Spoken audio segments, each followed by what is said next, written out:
2015. Dia 10 de setembro, a ABP, Associação Brasileira de Psiquiatria, criou o Setembro Amarelo. Setembro Amarelo é o mês de prevenção de suicídio. Eu estou aqui com o Dr. Arthur Cardoso, psiquiatra, e vai nos falar desse problema, como nós estávamos falando, né, doutor? Sim. Tão polêmico e muito importante para a população. Com certeza. Esse é um tema bastante frequente na prática do psiquiatra, né?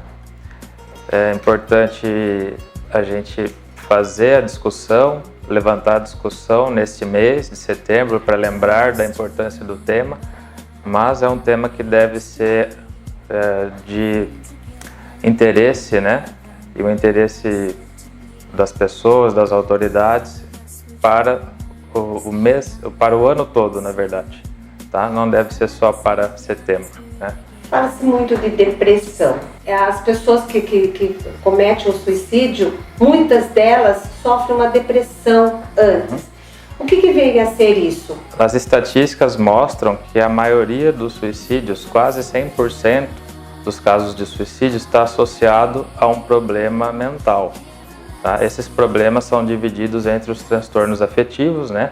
Entre eles a depressão, o transtorno bipolar, né? E outros problemas também, como uma esquizofrenia, dependência química. É muito comum também a pessoa ter algum problema não psiquiátrico, primariamente falando, por exemplo, AIDS, dor crônica, câncer, algum problema cardíaco grave, e ter um transtorno psiquiátrico associado e, por consequência, aumentar o risco de suicídio também. E já falando de terceira idade, é muito comum um quadro depressivo, ansioso em idosos, por questões várias, né? Desde problemas de saúde crônica, como já falamos, problemas de dores, ou inclusive a questão social, que o indivíduo se vê solitário. Então não são só os quadros depressivos, né? Nem de humor. Às vezes um paciente que tem um problema de saúde crônico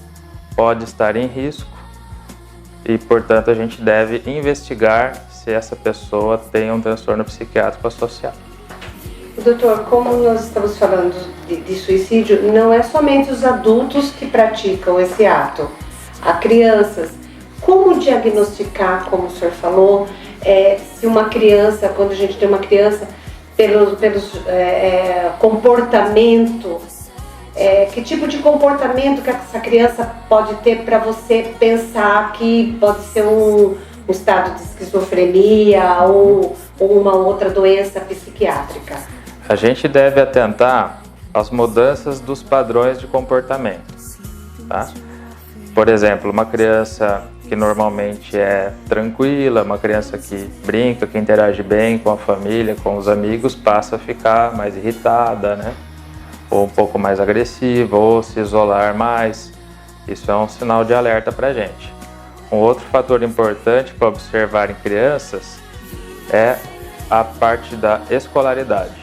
Uma criança que tem um desempenho escolar que a gente conhece, em um determinado momento começa a piorar esse desempenho, seja em questões de notas, questões acadêmicas ou na interação social. É um sinal de alerta para depressão ou algum outro transtorno psiquiátrico na infância. Você acha que as redes sociais pode causar assim, algum danos nas pessoas? As redes sociais, você acha que tem afetado nas pessoas? As redes sociais podem contribuir, mas dificilmente elas por si vão ser causadoras.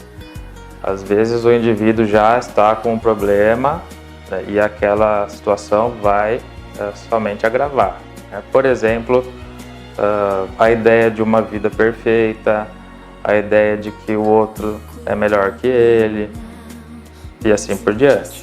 Agora, as redes sociais isoladamente causarem problemas, eu já não concordo. Eu acredito que a pessoa provavelmente já manifestou as dificuldades em outros âmbitos da vida. No ano passado nós tivemos um caso nos Estados Unidos de um adolescente entrar numa escola, e aqui no Brasil mesmo, agora estou me recordando, de entrar numa escola e matar as pessoas.